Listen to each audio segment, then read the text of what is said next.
Shalom and welcome to today's Middle East Report. In this programme today we'll be asking, how can we save the West from tyranny?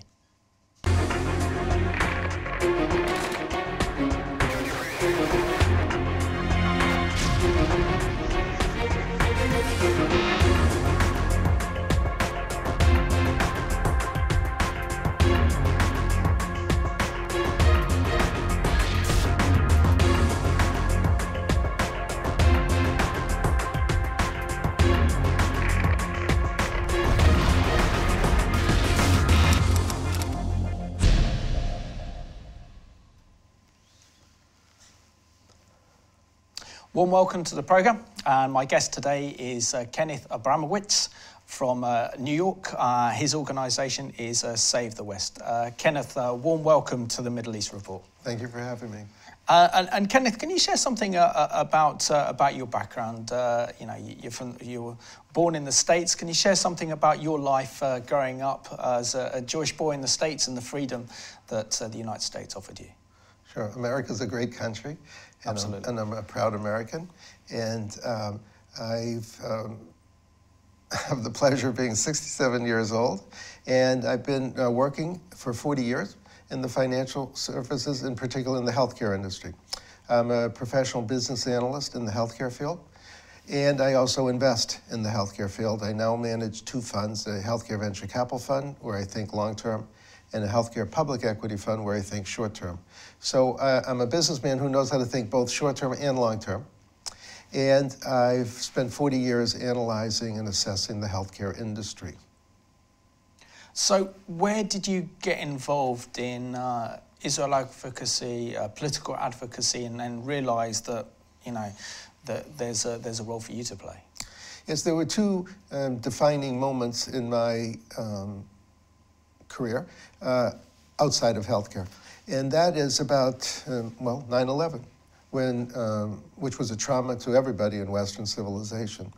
And that's when I glaringly realized there's something very wrong going on in society, as did everybody else. And I started devoting one day a week to analyzing what's wrong in society, just as a normal citizen. We all spend time looking at issues, and I did what any normal citizen would do. And then about 4 years ago, I went from 1 day a week to 2 days a week, analyzing what's wrong, because a professor friend asked me to give a speech. He gave me 4 months' notice, but he said, every time I talk to you, you discuss the big issues facing society. Why don't you take your thoughts about the big issues, put it together, create a speech, and give a speech at my conference in 4 months. So I thought about it for a week and called him back, and I said, okay, I will do that. And he asked me, what would I speak about? And without controlling myself, I said, I'll give a speech on the future of Western civilization. And he laughed, and he said, that's a pretty big topic for a speech. I said, yes, but I can do that. I hung up the phone, and I said, what did I just promise to do? I promised to give a speech that I never gave before. So I spent 4 months preparing for that speech. And I had spent so much time on it, so much time thinking about it, I decided to keep giving the speech. and I decided to give 100 speeches a year, and this is my 4th year of giving 100 speeches a year. Amazing. Can I just take you back to what you said about 9/11, Kenneth? You're a New Yorker. You've been living in New York and Manhattan for 40 years. What was it like being in New York when that beautiful sunny day was completely destroyed by those planes going into the Twin Towers and the atmosphere then? Well, by coincidence, that day I actually was in Washington, which was also under attack. And I was at a conference.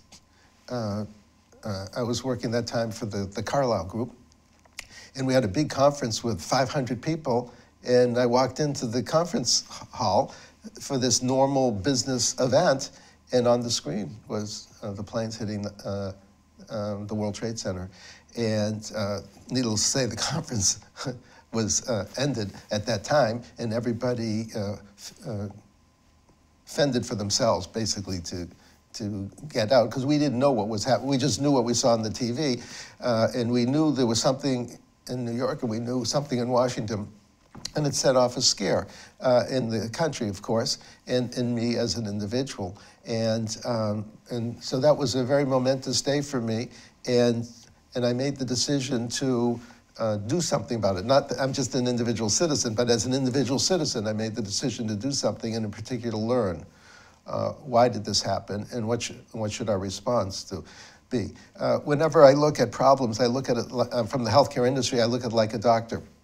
You have to have a diagnosis, and you have to have a therapy. There's no sense having a diagnosis if you don't have a therapy. So I always combine those two, and that's what I said. I spend 1 day a week doing that, now 2 days a week doing that. And as a professional analyst, I have extra capabilities to understand what's wrong and what to do about it. What do you say was essentially wrong with Western civilization, today as we do this program in 2018? Well, I analyze Western civilization and any civilization on 3 grounds. I look at can the country, society grow an economy? Can it protect its culture, itself, and then the next generation, and can it protect itself physically? So I monitor societies and I grade them. I actually pretend I'm a professor, and I grade countries on their ability to do that. And I realized graphically at that time that although America knows how to grow its economy, that our culture wasn't strong enough. We weren't, we allowed other people with other cultures to impose themselves on us. And obviously, we didn't protect ourselves physically by allowing planes, allowing foreign agents to be trained as pilots and then fly a plane and then fly into the World Trade Center or into the Pentagon. And I realized, although we were good at growing the economy, we were deficient in terms of protecting our culture and in protecting us physically. So where do the major threats come from? We see, I think we can make parallels between the Western world, particularly in the old Roman Empire. The Anglo-Saxon nations such as Britain and the United States, together with Australia and New Zealand, also South Africa, you could have put that into that category as well, plus also possibly the Netherlands and some other countries as well, have been at the forefront of defending democratic values for the last 200 years, and the West has been in that supreme position of power and influence, certainly economically, politically, and also spiritually, for over 200 years. So why are we seeing such a decline in our current age in terms of the West's projection of its values? Good question. You talked about the last 200 years. From my point of view, actually, I go back 3,800 years to Abraham. And to keep everything in context, I think Winston Churchill said, if you want to forecast the future, you have to go back into the past. And I try to forecast the next 50 years. In my business, I try to forecast the next 5 years. But as an individual, as a citizen with children and grandchildren, I look 50 years into the future. So I want to go back as far as I can that's reasonable. And so I went to, in my mind, I went to Abraham's time 3,800 years ago and asked myself, what was life like then and what's life like today? And at that time, what percentage of the people believed in the rights of the individual, the primacy of the individual, under guidance from above, and the concept that the government serves the people down here, that we, the people, tell the government what to do? This was a revolutionary concept initiated by Abraham 3,800 years ago, and then followed 1,800 years later by Jesus. So Abraham and Jesus, Jews and Christians, together created Judeo-Christian philosophy and culture, and which we now call Western civilization. Absolutely. And we have 3,800 years behind us that we should be very proud of. And according to my calculations, quick calculations, in Abraham's time, 1% of the people might have followed Abraham. It was probably less than 1%, but let's just pretend it was 1%. And today, I've calculated that roughly 1/3 of people believe in our common values. In America, we call it Constitution, Bill of Rights. You might call it common law. In Israel, they call it basic law. But these laws that came up over 3,800 years ago create Western civilization. And we have to make sure, since we're the most successful civilization in the history of civilizations, we have to make sure that we protect Western civilization and then carry the thoughts to the next generation, and next generation. And we've been defective in doing that. And why is that? Because over time, people forget. I mean, 3,800 years ago, Abraham's a long time ago. Jesus, 2,000 years ago, a long time ago. So if you don't constantly remind yourself, you as an individual, you as a family, you as a society, of the values of your forefathers, don't be surprised if the children forget. And it's not the type of thing you just remind them once a year. You know, like, oh, there's a holiday. Oh, here's the reason for the holiday, kids. And okay, let's eat. You have to remind children, and by the way, and yourself, every single day about your common values.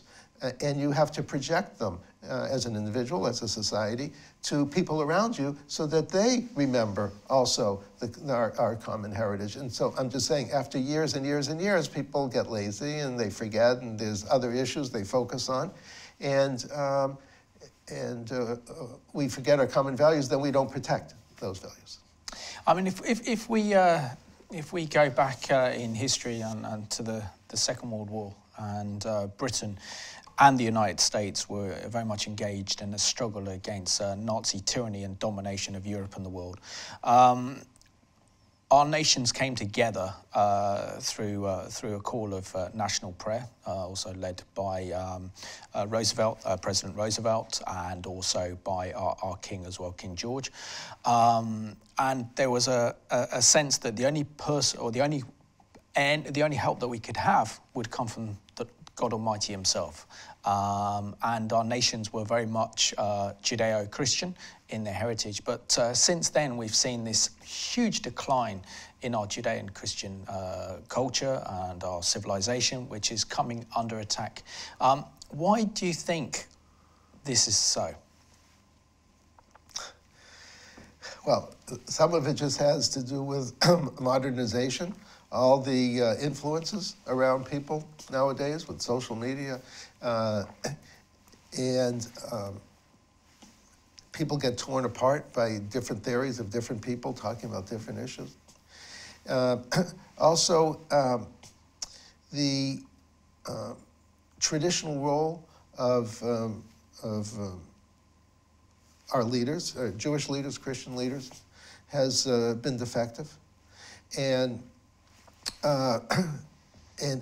we have split up into denominations. In America, we have Orthodox, Conservative, and Reform, which are increasingly have less in common with each other, although we should have a lot.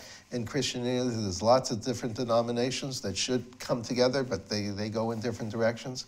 So we're split in our view of religion. And also, the government over the years has played a bigger and bigger role. And to many people, the government has replaced the role of God. And so when someone needs help, instead of saying, I'm going to pray or I'm going to work harder, it's my fault, I'm going to address this issue, we say, oh, maybe the government can help me. And so many people increasingly look at the government as a replacement for God, which is not healthy because governments are not dependable. Governments don't understand right or wrong and good and evil. They change their minds over time, and we don't have that constant, like a keel on a sailboat, holding us to good and evil, right and wrong. And so a lot of it just has to do with modernization. A lot of it has to do with just time. Some of it has to do with not having the greatest leaders from time to time. But we have to overcome those issues. And wouldn't you say that the West is under attack from the rise of political Islam? It's also under attack from this very extreme liberal agenda. And what we're seeing is this alliance, this left-wing Islamist agenda that is being a kind of poisonous, having a poisonous impact in this country and also in Western Europe and also in your great nation as well. And this is undermining not only our values, but it's also attacking, and Christians are finding themselves increasingly marginalised in today's society. If you want to be simplistic, you can divide the world, not just today, you can go back in the time, between two different types of people, two different world outlooks. There's our Judeo-Christian world outlook, Western civilization, where we think of the individual as the center of life. We're the ones running the show. But we need guidance from up above, because sometimes we drive the car in the wrong direction, and we need a moral compass from above, and the government serves us down below. That's Western civilization. It sounds normal to us, but actually it's a new phenomenon in the history of human beings. In the olden days, which are still around today, it's not like the olden days are not in existence anymore. If you go back 1,000, 2,000, 3,000, 4,000, 5,000 years, life wasn't this way. Life was, you had the king at the top. The king might have said he was the son of God to give him some religious legitimacy. But you had the king up above, and you had the individual down below with no rights. Virtually 98% of all human beings who ever lived under a system where the king was up above, the individual had no rights and was a servant, a slave, a subject of the king. Then, with Abraham and then Jesus, a new thought process came about, which is, no, the individual's in the center of the world. Again, inspiration from the government down below. We still have that tension, which has been with humans forever. And now we, Western civilization, are a third of the population, but we still have 2/3 of the people who believe in the old model, where the king, the government, made all the rules, and the individuals had no rights. So it's the same tension human beings have always have, but this is now where we live, and we're fighting the same tension. Let's have a look now at a talk made by President Trump saying, does the West have the values to defend itself? This continent no longer confronts the specter of communism. But today we're in the West, and we have to say there are dire threats to our security and to our way of life. You see what's happening out there. They are threats. We cannot accept those who reject our values and who use hatred to justify violence against the innocent. Today, the West is also confronted by the powers that seek to test our will, undermine our confidence, and challenge our interests. To meet new forms of aggression, including propaganda, financial crimes, and cyber warfare, we must adapt our alliance to compete effectively in new ways and on all new battlefields. We urge Russia to cease its destabilizing activities in Ukraine and elsewhere, and its support for hostile regimes, including Syria and Iran, and to instead join the community of responsible nations in our fight against common enemies and in defense of civilization itself. The fundamental question of our time is whether the West has the will to survive. Do we have the confidence in our values to defend them at any cost? Do we have enough respect for our citizens to protect our borders? Do we have the desire and the courage to preserve our civilization in the face of those who would subvert and destroy it? The West will never, ever be broken. Our values will prevail. Our people will thrive, and our civilization will triumph.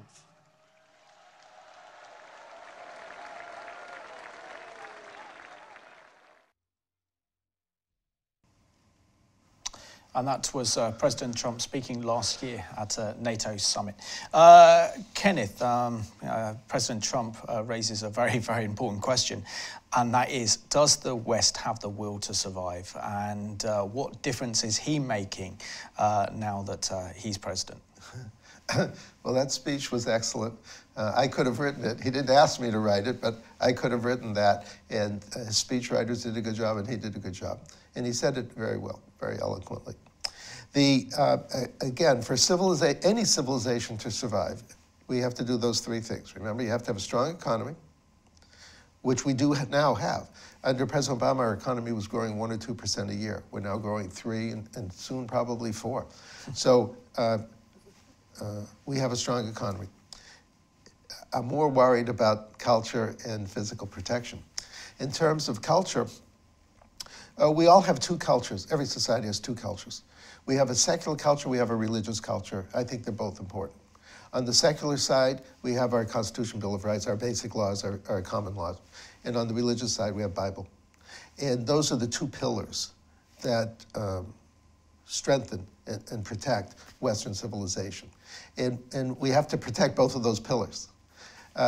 We have to protect freedom of religion. We have to protect our people's understanding of what's required of them to be a regular, normal citizen. So President Trump is reviving our values. He's the right president at the right time. And we needed someone like that because we were declining for 8 years under President Obama. President Obama did not know how to grow an economy, did not believe in our values, culture, and did not want to and know how to protect us physically. So we were declining, a little bit like Western Europe is right now. And the people knew there was something wrong. Maybe everyone couldn't articulate it so well, but the people knew there was something wrong, particularly the people in between the coasts. The way America's formed, we have these two coasts of the most educated people who actually have no common sense. And we have people in the middle who are just hardworking, normal people with a lot of common sense. And it was the people in the middle that saved us. It wasn't the elites on the coast. And President Trump became a symbol for the revival of American culture. And he's also trying to strengthen our military. Our military was under huge pressure for 8 years under President Obama, and it still is. Now we have to get much more money into our military, $50 to $100 billion, so that we can project strength. Because President Reagan called this peace through strength. If you're really strong and you walk around like this, you actually don't have to fight. The way you get into fights is you say, well, I'm not so strong, I'm a little weak, I'm afraid, and then the bad guys say, oh, we can beat these people. So actually, I'm not a fan of war, but I am a fan of very strong military so that our enemies don't want to mess with us.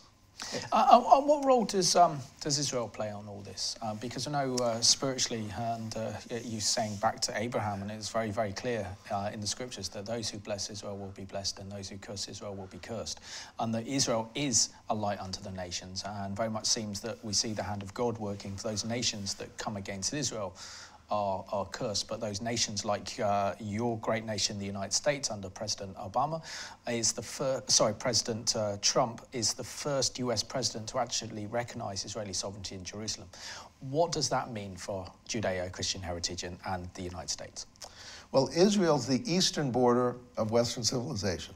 It's the front lines, so to speak, and it's very important for Israel to stay strong at the front lines because it's protecting all of Western civilization.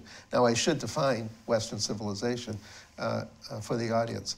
You can look at Western civilization from the country point of view or the religion point of view. If you look at it in terms of religions, we're talking about Christians, Jews. I put in Hindus, which are traditionally not part of Western civilization, but Indians think like us 90% of the time. That's close enough for me. And Japan, of course, Australia, New Zealand. So if you look at it in terms of countries, we're talking about North and South America, the Western Hemisphere, Europe, the Christian half of Africa, Israel, India, Japan, and of course, Australia and New Zealand. So this is Western civilization, and Western civilization to me is precious. Everyone in Western civilization, every individual is precious, and every piece of territory in Western civilization is precious. Just like in America, if there's a fight in Florida or Alaska, it's equally important. Or Hawaii is all American. Similarly, I'm sure the Brits feel that way about your country. But I feel that way about all of Western civilization. So if India has a problem, or Israel has a problem, or Japan has a problem, I feel, not that I'm personally capable of doing something about it, but as an individual I say, oh, that's an attack on Western civilization. When 250 girls were kidnapped by Boko Haram which is an Al-Qaeda, ISIS affiliate. That was an attack on Western civilization, whereas most people say, well, 250 girls, they're black, they're Africans, they're Nigeria. I don't know where Nigeria is. It doesn't mean anything to me. It means a lot to me. And that was an attack on Western civilization. So any attack on Western civilization is an attack on us as individuals, even though it's remote and we may not even know where it is. So we must do everything to protect every person in Western civilization and every territory in Western civilization. So Jerusalem is Israel's precious, Jerusalem's precious, Judea and Samaria is precious, and we can't give up any land or any people anywhere in Western civilization to anybody else. Why do our politicians find it very difficult to grasp, Kenneth, in particularly when it comes to Israel, and like you say, that Israel is protecting the West from an incredible amount of evil that we're seeing in the form of political Islam that wants to destroy the West and replace it with the Islamic Caliphate? Why don't they see, when we are engaged in this struggle against Islamic terrorism, be it on the continent of Europe? Last year, Britain had 3 major terrorist attacks. The United States, obviously, you've had 9/11.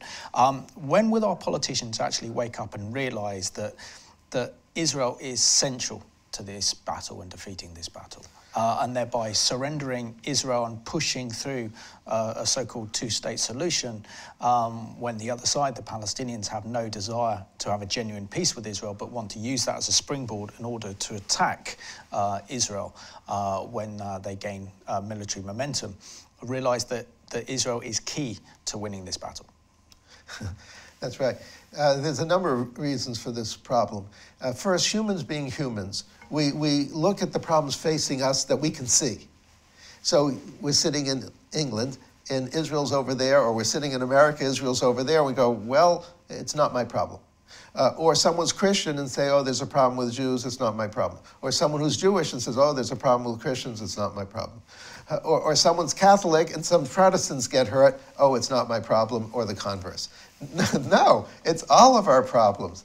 I have an expression, Jews and Christians will thrive together or die together.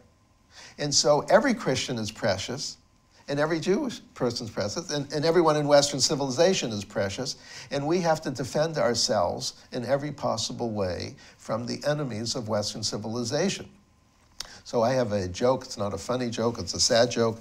Jews are the appetizer. Christians are the main course. Hindus are the dessert, so to speak, if you think of it from the lion's point of view. And so therefore, we're not going to give them appetizers, because the appetizers aren't satisfying the lion. And the lion will come back the next day hungry, but then we'll run out of Jews. There's only 15 million Jews, and then I'll look at the 2 billion Christians or the 1 billion Hindus and start eating them. I don't want the lion eating anybody. And that's why I say everybody's precious and all the land is precious. And we're not giving up any individual, any country, any territory to any of the, what we call actually lions, tigers, and bears, if you remember the movie The Wizard of Oz. And when it comes down to political Islam, would you say that is the greatest threat posed to Western civilization? Well, I look at 4 threats to Western civilization, and they're all important and they're all interrelated. And I color code them. The Reds, which are the socialists and communists who believe the government is God. I call it modern day golden calf. Okay, instead, in the Bible times it was the golden calf. Today, just call it the government. And people who think the government is our savior in life. And then we have the Blues, which is the worldwide government, the United Nations, or in Europe, the EU, who think that these multi-country superstructures, they're the ones who know what they're doing. There's such smart people in Brussels or in New York, and they'll run the world. I call that also a false narrative. And then the whites, which are the isolationists. I color-coded white for the surrender flag, who say, look, I have oceans, the English Channel's protecting me, or the Atlantic or Pacific's protecting me. We don't need a strong military. And then we have political Islam, the Greens, which I call the politicization of a religion. I like religion, but the politicization of the religion is our problem. Anyways, these are the threats that we face, and therefore we have to stay strong economically, culturally, and physically to, we actually want all those 4 false narratives to join us. President Trump had it right. We stay strong, let those people join us, and we all live together peacefully and happily, but with the normal rules that we believe in. Let's have a look now at the threat posed to Europe from the rise of political Islam and Islamic terrorism.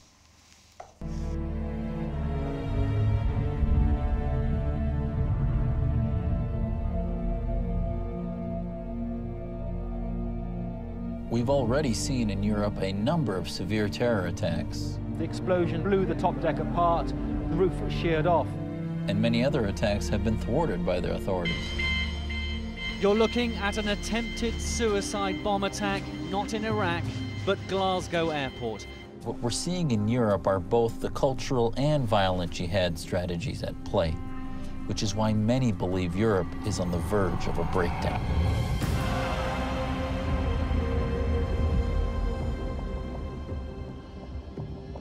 Britain is in a state of denial, as is much of Europe, and to a certain extent America too. A state of denial about the nature and extent, but particularly the nature of the threat that we're up against. We are not Muslims living within the UK who are simply here to integrate and become part and parcel of democracy and freedom and adopt these values. Rather, what we hope to do is to engage within British society, to call to the sovereignty for Allah subhanahu wa ta'ala, and one day, inshallah, implement the Sharia over man-made law, and inshallah over Downing Street and Washington itself. A recent survey of Muslims shows that 30% would rather live under Sharia law than democracy. 28% would like to see Great Britain become an Islamic state, and an overwhelming majority, 81%, consider themselves Muslim first and British second. A very significant proportion of British Muslims do not accept the terms of settlement accepted by all other immigrant communities, which is that when in Rome, do as the Romans do. When in Britain, you observe British law. You don't expect British law to change to accommodate Islamic law. On the contrary, they do expect British law to change to accommodate Sharia law, and that is the big difference. Rather than the Muslims adopting British values, why you not adopt our values? Why you believe that the British values are superior over the Islamic? Gives us a little bit of an insight into the threats we're facing here in the UK. Kenneth, I don't know how much you're aware of what's happening in this country, but we're seeing a real clampdown on freedom of speech, or even any critical discussions on the threat posed by political Islam in this country under the umbrella of political correctness. Are we losing this cultural war? And what role is the media playing in enforcing this cultural attack on Western values? Right now, I would say we're losing, but we're losing due to suicide. We're not losing because it's like a soccer match. It's not because the other team's a better team. We're losing because, as I said, because of our problems. So, for example, political correctness is an infringement on freedom of speech. That's in America, that's our First Amendment. It's like freedom of speech is like, it's a basic element of a modern society. And so political correctness impairs your ability to have freedom of speech. That's an imposition of, someone's imposing an alien culture on us because we, Western civilization, believe in the freedom of speech. And so we have to fight back. We don't look at life this way, but we have to impose our goodness on the people who don't accept our values, or they're going to impose their values on us, and that tape graphically expressed that issue. We feel uncomfortable imposing our values on somebody else because we're freedom-like loving people, and we think it's not right to force behavior on somebody. But we do have laws in this land, and we have to, and these laws were not just created in the last week. Brits have been in England for 1,000 years, and before that there were earlier peoples who, they didn't look at themselves as British, but they all became British, and you have that common law of hundreds or thousands of years of common law. And similarly, Jews and Christians. And we have to be very proud of those laws, of those rules, of that way of life. And we have to expect people coming into this country to behave by those rules. Just as if we go to a basketball game and pretend you were talking to the coach and you say, Coach, you can kick the ball. And the coach said, no, that's not basketball rules. If you want to kick the ball, that's wonderful. Go over to the soccer match, okay? And we have to say, no, these are our rules, and you will abide by those rules. If you don't want to, by the way, we're going to teach you those rules. Maybe you're an immigrant. My grandparents came from Lithuania 100 years ago. They didn't speak English. They didn't know what the Constitutional Bill of Rights was. But if you had interviewed them, for just pretend, they would have said, I don't know what's in it, but whatever it's in it, I believe it, because I want to be an American. So countries have the right to say, you have to do the following things to become a citizen. And if you don't do those things, we don't want you as a citizen. In fact, you're not going to come into the country, or we're shipping you out of the country. We have to make sure everybody abides by our rules, because otherwise the people come in with the new rules and they'll tell us how to abide by their rules. And no, we have to stay strong. And England, all Western countries are impaired by political correctness, and that's why we needed President Trump. President Trump's a bull in a china shop. Absolutely. And we needed that bull to say, no, this is baloney, and I don't believe it. And he was the only one strong enough to break through the media, the academia, Hollywood, false narratives. And that's why they're so angry at him, because he caught them with their false narratives. You need someone like that in England, in every single Western country. Prime Minister Netanyahu is not a bull in a china shop. He's a more sedate Trump, but he's doing an excellent job. And Europe lacks strong leadership. I just saw the Winston Churchill movie, Darkest Hour. You need Winston Churchill, you need Margaret Thatcher, Ronald Reagan, or some combination, or Trump, combination of those people to instill or reinstill confidence in the public. Absolutely. And also, can you describe the way that the mainstream media are playing, in terms of what President Trump is doing for the American economy, what he's doing for Israel, what he's doing for global stability in the world is pretty much incredible, considering he's only really been in office for 1 year. And he seems to make a bigger difference in that 1 year than President Obama made in his entire 8 years as US president. But it doesn't help when our mainstream media will not criticize his policies or look at his policies or look at his success, but they attack his personality. Why are we seeing the media being used as a weapon to fundamentally undermine our Judeo-Christian heritage? Okay, well, let's go back to what we discussed, the two world outlooks, okay, of what I call normal people, the normal relationship between God, the individual, and the government, versus the status or the history of mankind, which was the king was up here and the people were subjects down here. And now, by the way, England has a king, but you operate like yeah, we have a constitutional monarchy. Yes, yeah. So England has a right mix. Okay, I'm not against kings necessarily, but when you have just a king and just the individuals, and you don't have the constitutional and democratic infrastructure in between, that's bad. So this is the natural tension that we have. So one of the reasons why they're attacking Trump is because, from the statist point of view, he's an enemy of statism. He's an enemy of the old order. They call themselves progressives. They're actually regressives. The communist socialist progressives want to take us back into time 1,000, 2,000, 3,000 years ago when individuals had no rights. And so they very cleverly call themselves progressives because they don't want to call themselves regressives. And this is the battle human beings have been playing since the existence of human beings. We just think it's new. It's not new. And so they attack Trump in every way possible because the forces of evil are better at being evil than the forces of good are at being good. So we just say, well, we're good. I don't have to tell you I'm good every day because I'm good. Whereas the forces of evil are seeking victory. The forces of good generally try to tie. If you were looking this at a soccer game. And so the forces of good have to learn how to win and desire to win just as much as the forces of evil want to win, so that we actually win because we're strong. We're right and they're wrong. We have morality on our side and they don't.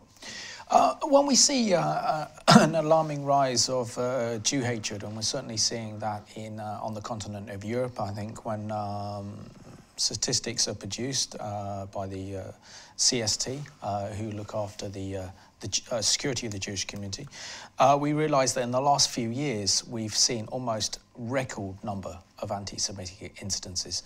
Doesn't this indicate that there's something fundamentally wrong with our society if we allow this oldest of hatreds to emerge and dominate our societies? Sure. Anti-Semitism is a disease, and the disease, and by the way, anti-Semitism is just racism. It's just racism directed at one group of people, 15 million.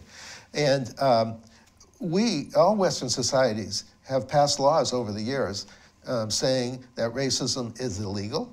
It's also immoral and unethical, and I don't care what your race is, okay? How come racism is so terrible that we don't allow it in any way possible, but racism against Jews, that's okay? No, it's not okay. And racism against anybody is not okay. And so, remember I said, an attack on one of us, whoever we are, attack on a Catholic is an attack on a Protestant, an attack on a Jew is an attack on a Christian. We're all in this together. Remember I said Jews and Christians will thrive together or die together. And so the Christians, governments, should not allow anti-Semitism. They should forbid it just as they forbid racism anywhere in society. And on academia, it's so easy to fix this problem. Every single government supports every single university you ever heard of. All the governments of any Western country have to say is if there's any anti-Semitism on campus, I'm not funding that. It'll end the anti-Semitism on the campuses. And the government should also clamp down on the media. Any form of anti-Semitism or anti-Christianism, against anybody, any form of racism is illegal and should be stopped. Absolutely. Let's have a look now at this shocking video. And this was an anti-Trump rally and a pro-feminist rally that took place in Berlin, Germany.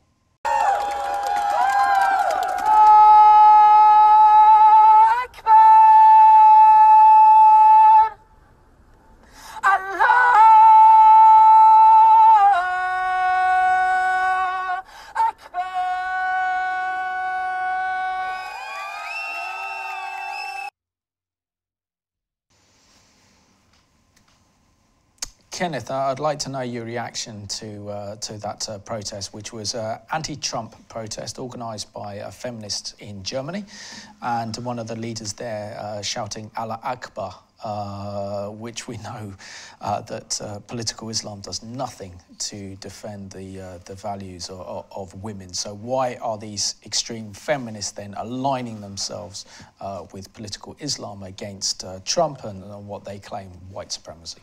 So this you call it anti-Trump. This was anti-Western civilization. Absolutely. Okay, I look at the bigger picture, yeah. And so they were attacking all of our values. And this is an example of the Red-Green Alliance. So we have the Reds who think the government is God, and we have the Greens who think Allah is God. And you put the two together, and you have the Red-Green Alliance. Both of them believe in the power of the government, and both of them hate individuals. Anyone who's a statist, or in the olden days believes in the prime that the king has all the rules, all the rights. Those people are enemies of Western civilization. So here's a good example of people who are enemies of Western civilization. Now the question is, what do we do about it? Absolutely. So this is an example of the miseducation of the public. People look at violence of a 23-year-old or a statement by a 23-year-old. I look at the other 22 years. I say, wait a minute. What happened for 22 years? What school did this person go to? What newspapers did they read? What TV shows did they watch? What social media was impacting on them? And this is the culture or miseducation of the culture, which leads to people who develop false narratives. I think I mentioned to you, 2/3 of people believe in false narratives at any one time.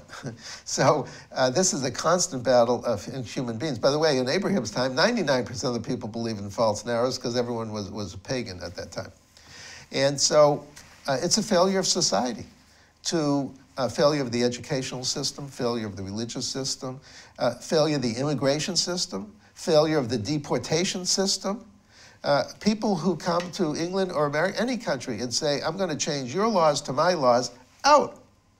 They shouldn't have been allowed in the first place, and they should be sent back to where they came from. We have rules. We have the right to impose those rules on other people, and people who don't want to abide by the rules should not be here. It's not complicated. And Kenneth, what role can our viewers play who love freedom? They love the West, they love Israel, and they love the Bible. And the morality that the Bible gives us and the guidance that God gives us. How can we save the West and save our values? Very good. There's a lot of things we can do just as an individual. We can read more, educate ourselves more. I devote now 2 days a week to educating myself of what's wrong. I don't expect everybody to devote 2 days a week. I work 4 days a week. I work 6 days a week. And I can't wait till the Sabbath so that I can rest and have the energy for the next 6 days. So, but we all can spend more time educating ourselves from more sources, more books, more media. We have to do a better job educating our children. We have to do a better job educating our grandchildren, our friends, our neighborhood, so to speak. We have to do a better job talking to our politicians. We have to do a better job electing better politicians. We have to, Christians and Jews should go to Israel more often. Israel's on the front lines of Western civilization. You want to see what life is like 10 years ahead? Go to Israel. Israel, by the way, has an 80% Jewish population, 20% Muslim population. Let's say 17% Muslim, 3% Christian. It's the only place in the Middle East where Jews, Christians, and Muslims live without killing each other. Now, there's occasional terror from time to time, but it's an oasis of where Jews, Christians, and Muslims have learned how to live with each other. I'm not saying it's perfect, but they figured it out. Go see how they figured it out. And then come back and take some of what Israel has done well and bring it to your country. So everyone should try to go to Israel as often as they can. They're on the front lines and they have a lot to teach Western civilization. Absolutely. But also, I fundamentally believe that Israel is key to saving the West. If the Western nations, for example, particularly Britain and Europe, backed Israel, then there would be a blessing that would come from that. And it's interesting, isn't it, to note that in the 90s, Israel faced a wave of Islamic terrorism from Hamas, Palestinian Islamic Jihad. We had bus bombings, shopping malls being blown up. An absolutely horrendous situation. And the West did nothing to defend Israel. So, of course, that same fear and bloodshed that was shed in Israel has come to the West. How much do you think that Israel is a key, not only spiritually, but also physically, to confront the threats that we face? Yes, it's time for Europe and England to start acting in their own self-interest. Yeah. Christians have to defend Jews, not to defend Jews, to defend Christians, because Israel is there with its finger in the dike, protecting Western civilization. If Israel ever takes its finger out of the dike, the water is not coming to Israel. I mean, it'll come to Israel, but it's coming to Europe, and Europe's seeing that right now. So Europe should have, and England in particular, should have the strongest relationship with Israel. And when President Trump recognized Jerusalem as being the capital of Israel, by the way, it's been the capital of Israel for 3,000 years. How long have Brits been in Britain? About 1,000 years. Okay, Jews have more rights to be in Jerusalem than Brits have to be in London. Okay, it's not complicated. So when President Trump sent a message to Western civilization that Jerusalem was founded, not founded, but has been populated by the Jews for 3,000 years, England should have followed suit. And then Europe should have followed suit. There's no future for any country that disparages Israel, that's not in line with Israel. There's no future for Christians if they don't protect the Jews. Again, not to protect the Jews because they care about Jews. They don't have, Jews will take care of themselves. The Christians have to make sure Jews are strong, so the Christians are strong. Remember, Judeo-Christian, the Jews were the foundation of Judeo-Christian civilization, and the Christians came on top. And as an evangelical friend of mine said to me after I gave a speech, he said, Jews have to be strong, because you're the foundation of the pretended apartment building, the foundation in the first floor. We're on the second and third floor. We need you to stay strong here, because we're together with you. And England doesn't understand that. And there's no future for England if it doesn't embrace Israel. And the foreign service here has to be reformed. By the way, we have the same problem in America. The State Department hates Israel. Okay, but President Trump came in and said, I don't care what you bureaucrats think about Israel. I'm recognizing Jerusalem. The next stage is America should, England should, accept Judea and Samaria, what people call the West Bank, as integral to Israel. And again, it's precious because everything in Western civilization is precious, and England has to understand that, America has to understand, even the Israeli government has to understand that. The Israeli government is embarrassed to say that Judea and Samaria, which is biblical Israel, is part of Israel. No, it's not very embarrassing.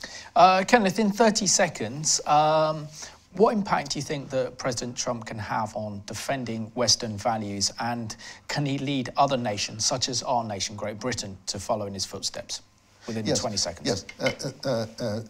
Britain should follow President Trump carefully for his policies to grow the economy, protect the culture, and protect us physically. He's not perfect on those issues, but he's a breath of fresh air. And England, in its own way, should make sure that it maximizes growth of the economy, reinvigorates its culture, it improves the educational system, brings the immigrants up to our standards, and also strengthens its military and police. Kenneth, thank you so much for being my guest on today's Middle East Report. Been awesome. Thank you so much. Pleasure to be with you. And I just want to thank you for watching today's program.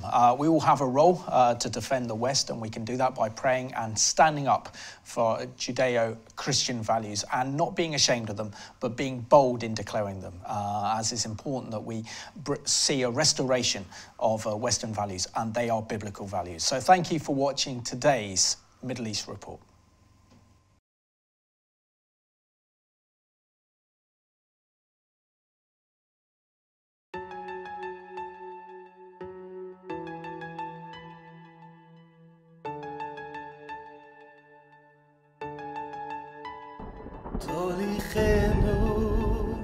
תוליכנו לשלום,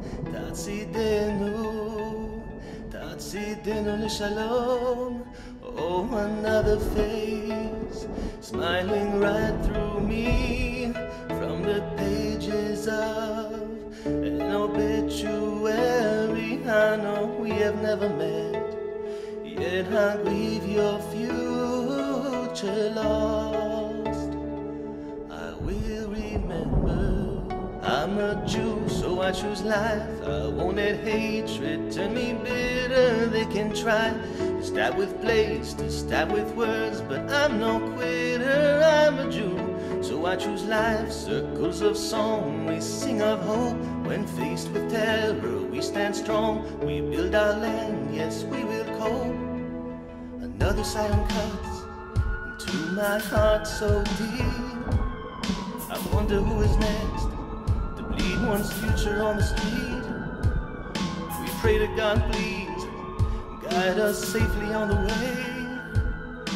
Israel is our land, and it's where we're meant to stay. I'm a Jew, so I choose life. I won't let hatred turn me bitter. They can try to stab with blades, to stab with words, Facebook and Twitter. I'm a Jew, so I choose life. Circles of song, we sing of hope. When faced with terror, we stand strong. We build our land, yes, we will cope. I'm a Jew, so I choose life. I won't let hatred turn me bitter. They can try to stab with blades, to stab with words, Facebook and Twitter.